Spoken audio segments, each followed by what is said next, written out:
On July 24th, 2021, the Self Advocate Coalition of Kansas held an outdoor celebration of the 31st anniversary of the Americans with Disabilities Act. The event also encouraged people to get the COVID-19 vaccine.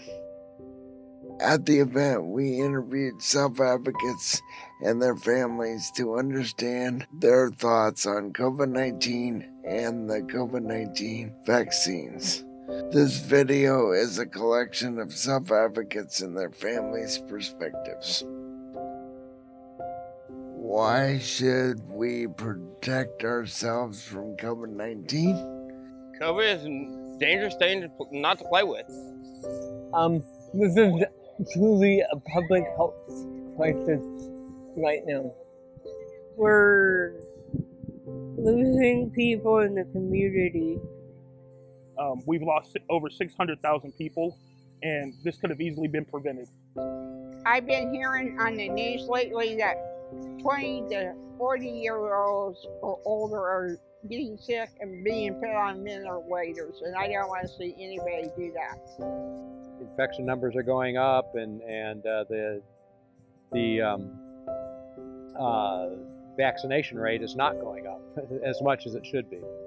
It's better to get the COVID-19 shot and not have it at all. It's the best thing because it keeps if you do get some COVID, it's not gonna be like they say it will be. But I don't think you can get it because now you have the COVID shot. It's safe, it's effective, it does work, there is a little bit of a side effect with your arm at the site of injection. But I mean, other than that, it's good. We just pretty much want them to stay healthy. And so I would hope that we would think beyond ourselves and make sure that there is a tomorrow for our kids and our grandkids. How has COVID-19 affected jobs? I used to work at Papa Murphy's, but I had to quit because of health reasons. I work at Papa Murphy's on 6th and Congressional. I've been working there for almost 2 years. 23rd. Yeah. You like it there? Yes. What do you do? Running severe. Well, COVID was really hard because Isaac is really social, and all of the things that he did, like going to school, some of the volunteer activities he did were really important to him. And he literally had an experience. He was volunteering at a nursing home. The school bus took him to his volunteer job, and they came out and said, "You can't come in today." And the next day we heard that nursing home had a 30 people outbreak of COVID. When we were all locked down the first time, it was very miserable. I wanted to get out. I wanted to go to work at that point. Lots of places are going to go out of business. And I'm looking for another job. I haven't found one yet, but I'm looking. But it's kind of hard when they say when they don't have no openings right now. Self-advocates and their families' advice on COVID-19 vaccines? That I think everyone should get the vaccine, no matter what they think. We should all get it because you'll be safe and you probably won't get sick. I'm worried that right now that not enough people are getting the vaccine to make COVID go away. That's what I'm worried about.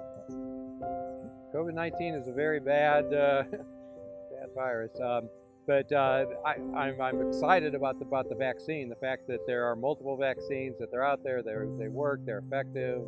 I wish there were more people getting vaccinated. It doesn't hurt. It's not this crazy over-the-top thing. It's a shot everybody's kids get shots before they go to school. It's not something that's going to kill you. I think that if you want to help and be better around your neighbors and actually kind of consider our society, you need to go get the shot. Do your part, okay?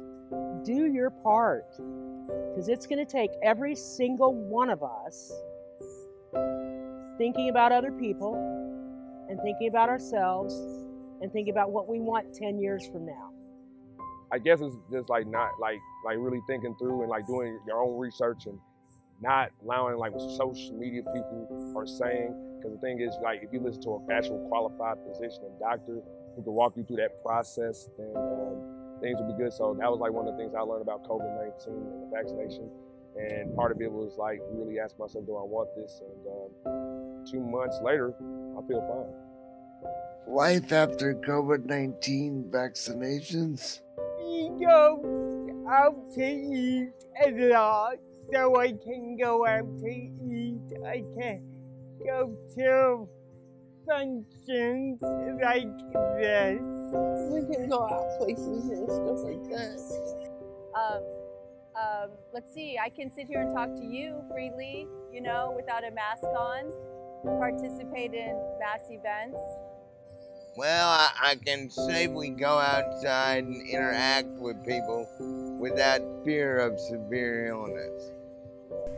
I can go in stores without a mask and I can go shopping. I can go into other buildings and I can talk to people with no mask on. Well, I think this event is probably a really good example. For a year and a half, we have had nothing in person.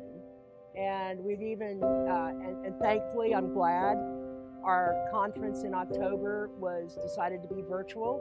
And it was before the Delta variant became, reared its ugly head. And I'm so thankful that we kept it virtual this year.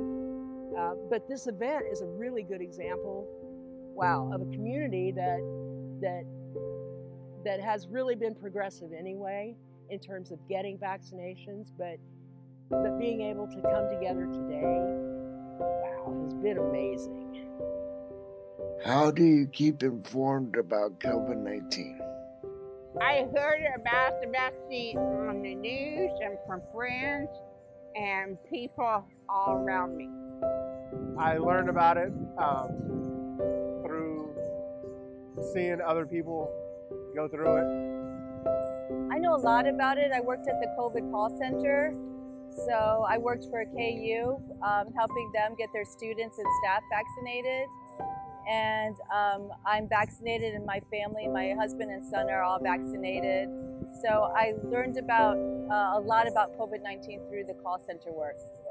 The news and medical journal and stuff like that. I'm Stephanie Stanford. They talked about it at work and on the news every morning.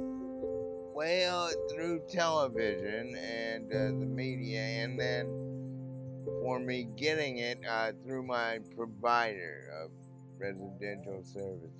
From the news, persons talked about it. Oh, it was all over the news, and we were very concerned about it from the first being reported that this could become something pretty major. Thank you to all the self-advocates and their families who shared their experiences to help inform others. Special thanks to the Self-Advocate Coalition of Kansas, KU Center on Developmental Disabilities in the Arkansas County.